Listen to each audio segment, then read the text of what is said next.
And here we go on the Pittsburgh Hockey Now, the National Hockey Now YouTube channel. Hi, I'm Dan Kingerski. The news breaking just after 5 o'clock on Thursday afternoon. The Pittsburgh Penguins re-signed goalie Alex Nedeljkovic. 2 years, $2.5 million per. That's the news of it. Obviously, as we dive into the analysis here, the goalie market red hot this week. GMs couldn't wait any longer for the Stanley Cup final to wait. They begin making their moves. Dubas did not want to be caught. Kyle Dubas, the Penguins president of hockey operations / GM, did not want to be caught without a chair. So he locks up Nedeljkovic. Now, here's the kind of the interesting part and where our analysis really begins.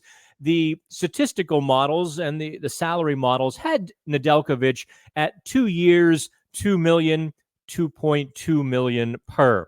So how or why did the Penguins give Nedeljkovic 2.5? Well, obviously, they moved boldly to get him. This close to free agency, Nedeljkovic had no reason to give the Penguins a discount. Obviously, the Penguins needed to sign Nedeljkovic before July 1st. The scramble begins. The reality is there really wasn't a good 1A that the Penguins would have been more comfortable with or less expensive than Nedeljkovic's $2.5 million. So obviously all of the power was on the players' side. Dubas met the demand. Now, let's talk a little bit about the situation, because as soon as the news broke, listen, I was on X. I saw it come down the pipe, got the email from the Penguins it was going to happen. So what happens immediately? Everyone explodes. Trade Jarry. Jarry's being traded. Let's put everything into context, because now you've got Jarry and Nedeljkovic as your NHL goalies, and Joel Blomquist, the Penguins' top prospect, as kind of the number 3 goalie in Wilkes-Barre Scranton. Working backward now to give you the fullest context that I possibly can, and I hope this is why you go to PittsburghHockeyNow.com and occasionally come here for these little videos, because we went and scouted Blomquist in the AHL playoffs, spent the week in Wilkes-Barre and Allentown for the playoff series, which Dubas said was extremely important to his decision-making.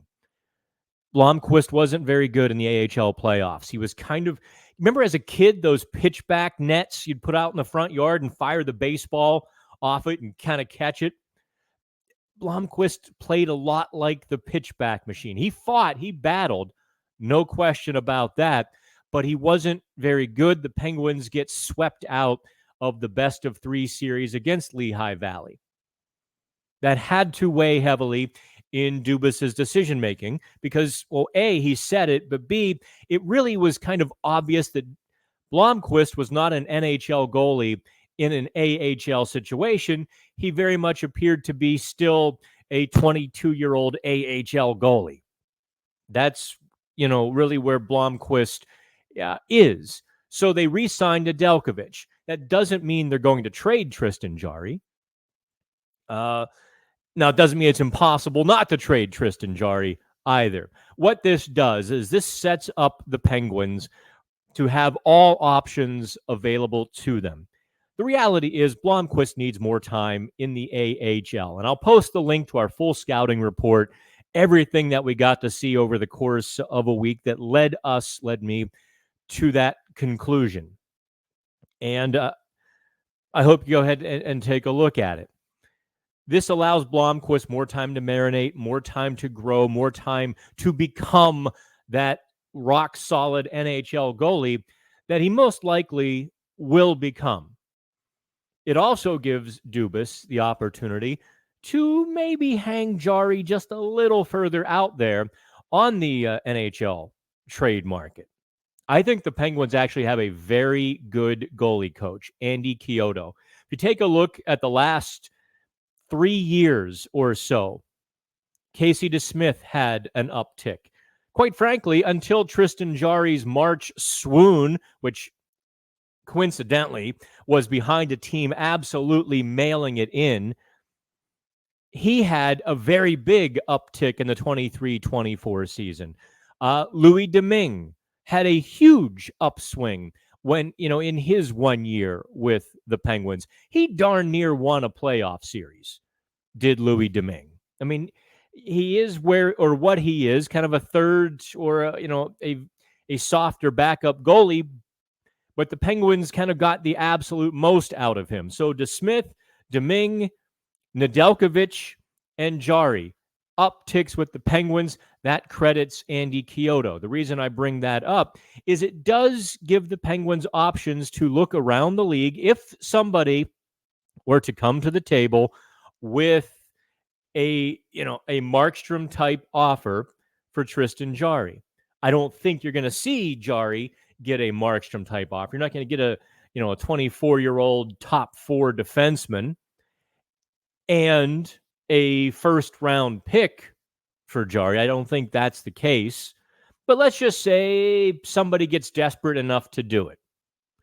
Now the Penguins can look around to the plethora of goalies on the market whose star has fallen, a Philip Gustafsson, and so on down the list. Elvis Merzlikins, Spencer Knight. All of those guys become possibilities for the Penguins to fortify themselves in goal until Blomquist is ready. So there you have it. No, Tristan Jarry is not going to be traded unless somebody comes to the table with a really good offer. But the Penguins have that option if Joel Blomquist forces the issue. And Nedeljkovic gets a solid contract, $2.5 million. Now the Penguins have, what's that? So they've got about $10.5 million left to spend.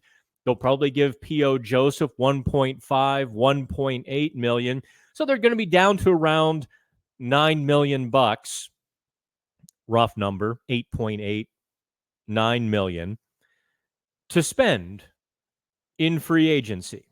That's a pretty good number.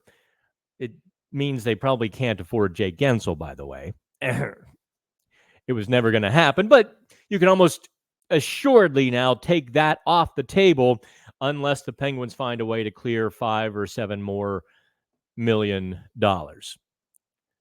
Have I cleared everything up of what's probable, what's possible, and what's unlikely? Hopefully so. To recap, Jarry, Nedeljkovic at the NHL level, Blomquist marinating. Possible to trade Jarry, unlikely, but the options exist. Penguins have about $9 million in salary cap space. There you go. All right. For the National Hockey Now and the Pittsburgh Hockey Now YouTube channel, like, subscribe. I'm Dan Kingerski.